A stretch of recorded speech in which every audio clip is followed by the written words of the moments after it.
Sebelumnya selamat datang kembali di channel sederhana saya ini, bersama saya di sini Febri.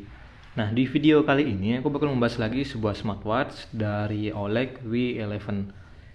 Yang bakal aku bahas di sini yaitu mengenai review jujur setelah hampir 1 bulan saya menggunakan smartwatch yang satu ini. Mungkin di antara teman-teman juga ada yang sudah punya smartwatch ini ya. Nanti bisa tulis di kolom komentar tentang pendapat kalian mengenai smartwatch yang satu ini.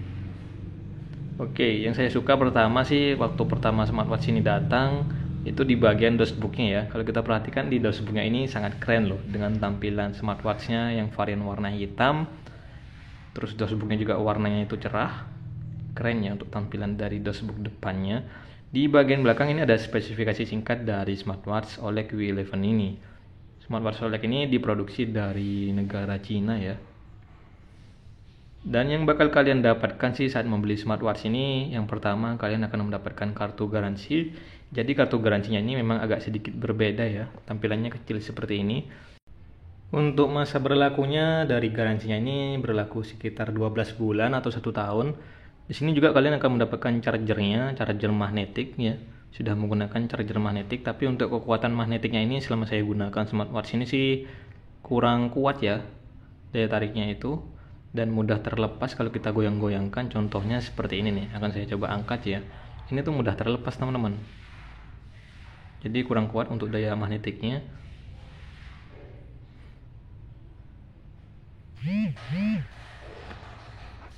Di sini juga kita akan mendapatkan satu buku manual untuk mengoperasikan smartwatch OLED W11-nya.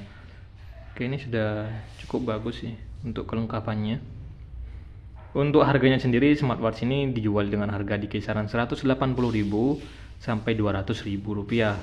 Nggak tahu ya kalau sekiranya harganya tuh bakal turun atau mungkin ada promo dari tokonya, atau mungkin bisa jadi bakal naik untuk harganya. Jadi teman-teman bisa cek aja di aplikasi belanja online. Untuk varian warnanya, saya kali untuk membeli smartwatch ini ada dua. Ada yang warna hitam seperti yang saya beli ini, terus satunya itu warna biru.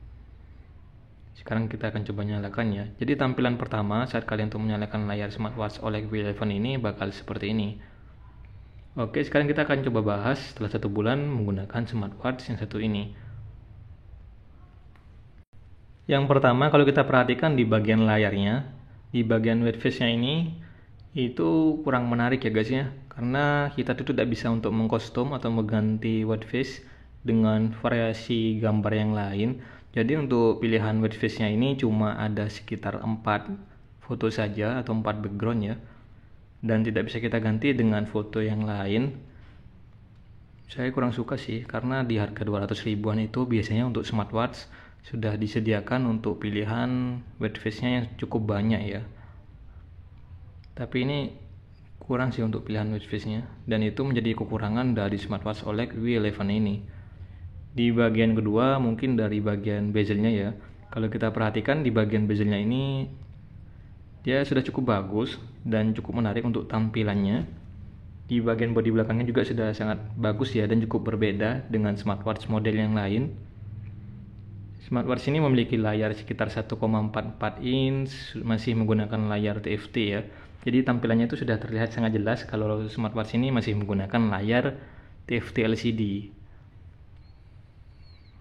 Sangat disayangkan ya. Biasanya sih kalau smartwatch di harga 200 ribuan sih masih wajar kalau menggunakan TFT LCD, tapi ada kok model smartwatch lain yang sudah menggunakan IPS LCD.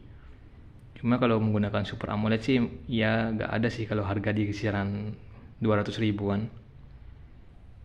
Ini dia untuk pilihan white face nya yang tadi aku coba bahas ya. Cuma ada sedikit dan tidak bisa kita kostum dengan foto yang lain, atau tidak bisa kita kostum untuk menggunakan foto kita.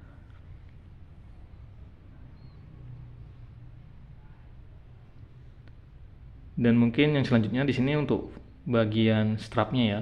Untuk strapnya ini sudah lumayan bagus, terbuat dari silikon. Tapi untuk tampilannya ini tidak terlihat mewah sih, karena terbuat dari silikon, ya biasa-biasa aja untuk tampilan dari strapnya ini. Tapi buat teman-teman yang tidak suka dengan strapnya, bisa kalian ganti atau mungkin belikan strap model lain dengan ukuran yang sama ya, sekitar berapa ya ini ya, 20 mm sih untuk bagian strapnya ini.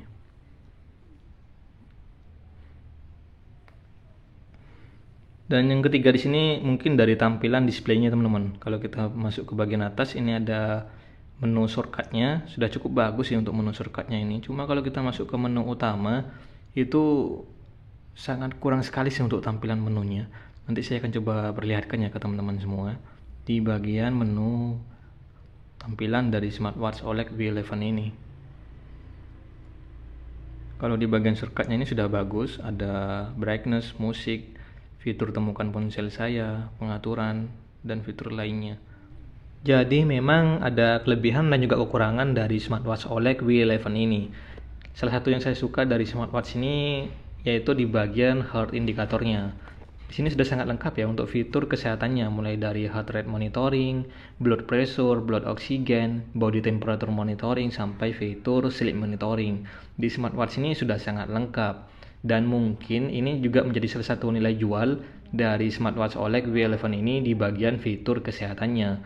Karena di smartwatch lain dengan harga di kisaran 200 ribuan ke atas, biasanya masih belum tersedia untuk fitur blood pressure dan juga body temperature monitoring. Tapi di smartwatch OLED ini sudah tersedia dan sudah sangat lengkap ya untuk fitur kesehatannya. Jadi sudah mantap, ini saya acungin jempol untuk OLED di bagian fitur kesehatannya ini karena sudah sangat lengkap. Untuk di bagian sensornya ini sudah cukup bagus di kelas harganya. Saat saya coba masuk ke bagian fitur kesehatannya, nanti otomatis sensornya ini bakal langsung aktif, bakal langsung mendeteksi dan juga memonitoring kondisi kesehatan tubuh kita. Jadi langsung aktif ya kalau kita masuk ke bagian fitur kesehatannya. Keren sih untuk bagian sensornya ini, di kelas harganya sudah sangat oke. Cukup responsif. Dan di bagian tampilan displaynya ini saya tidak menemukan adanya delay ataupun ngebug. Di bagian sistem operasionalnya semua itu berjalan dengan lancar ya, tidak ada gangguan. Di smartwatch ini juga sudah ada fitur mode olahraganya, cuma ini cuma ada 4 ya untuk fitur mode olahraganya. Sangat disayangkan sih, di harga 200 ribuan untuk mode olahraganya cuma masih ada 4 saja. Kalau di smartwatch lain di harga segitu kayaknya sih ya agak lebih banyak ya untuk fitur olahraganya. Smartwatch OLED V11 ini sudah memiliki fitur waterproof IP67. Jadi buat teman-teman yang sudah pakai smartwatch ini tidak perlu khawatir untuk mencoba smartwatchnya terkena air atau mungkin terkena percikan air. Baik saat kalian menggunakan smartwatchnya terus terkena air hujan atau mungkin terkena air lainnya, kalian tidak perlu khawatir smartwatchnya itu bakal rusak atau mengalami error di bagian mesinnya. Karena ini sudah bersertifikasi IP67 ya, yang tahan terhadap percikan air. Cuma disarankan ini jangan sampai terkena air panas ataupun uap panas ya. Karena ini kan mesinnya, kalau mesin itu terkena air panas biasanya itu cepat rusak dan tidak bisa bertahan lama. Dan di smartwatch ini juga sudah memiliki fitur yang cukup menarik di bagian daya tahan baterainya ini sudah sangat awet. Dari pihak OLED-nya itu mengklaim kalau baterainya bisa bertahan sampai 14 hari dalam mode standby. Dan kalau kita hubungkan dengan aplikasi iBand, ini bisa bertahan sampai 7 hari ya. Karena itu kalau dihubungkan ke aplikasi iBand kita harus mengaktifkan Bluetooth. Untuk pilihan bahasanya ini juga bisa kalian setting ya, mau kalian atur pakai bahasa Indonesia atau mungkin bahasa lainnya. Dan di bagian fontnya juga bisa kalian setting. Ini dia untuk tampilan menu utamanya. Dan menurut saya sih untuk tampilan menu utamanya ini sangat kurang ya. Tampilannya itu kurang banyak sih untuk menunya. Mulai dari mode olahraga ada sih, mode alarm dan juga mode-mode yang lain itu masih belum ada di smartwatch ini. Berbeda dengan smartwatch seri-seri lainnya yang tampilan menu utamanya itu sudah sangat lengkap ya. Walaupun di kelas harga 200 ribuan tapi sudah cukup lengkap sih. Cuma di smartwatch OLED V11 ini untuk tampilan menu utamanya memang masih kurang. Dan di smartwatch ini sudah dilengkapi dengan fitur yang cukup menarik, yaitu fitur Rest to Wake. Karena di semua seri smartwatch biasanya sudah ada fitur Rest to Wake ya. Ini tuh salah satu fitur yang cukup menarik juga. Jadi kita bisa menyalakan bagian layar smartwatchnya tanpa menyentuh bagian tombolnya. Tinggal kita gerakkan ke bagian arah wajah kita, otomatis nanti layarnya itu bakal menyala. Keren ya. Jadi kita tuh bisa menghemat dan juga menjaga bagian tombolnya itu biar tidak cepat rusak.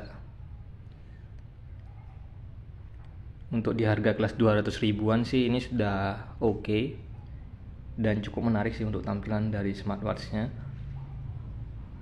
Banyak sih untuk fitur kekurangan dari smartwatch ini karena di kelas harganya ya. mulai dari tidak ada fitur AOD, tidak ada fitur tap to wake, dan juga fitur yang lain. Tapi maklum ya, karena harganya di kelas 200 ribuan. Ya mungkin sekian dulu untuk pembahasan mengenai smartwatch OLED W11 ini. Selama saya menggunakan smartwatch ini hampir 1 bulan sih sudah cukup oke ya. Walaupun memang masih ada kekurangan dari smartwatch OLED W11 ini. Nah, menurut kalian gimana nih tentang smartwatch OLED W11 ini? Mungkin ada yang sudah pernah pakai smartwatch ini, atau mungkin ada yang lagi kepengen beli, bisa langsung ramaikan di kolom komentar ya. Saya pengen tahu pendapat kalian tentang smartwatch OLED W11 ini. Terima kasih buat semuanya yang sudah sempetin mampir ke channel sederhanaku ini. Sampai ketemu di video yang lain. Febri di sini pamit, thank you dan bye bye.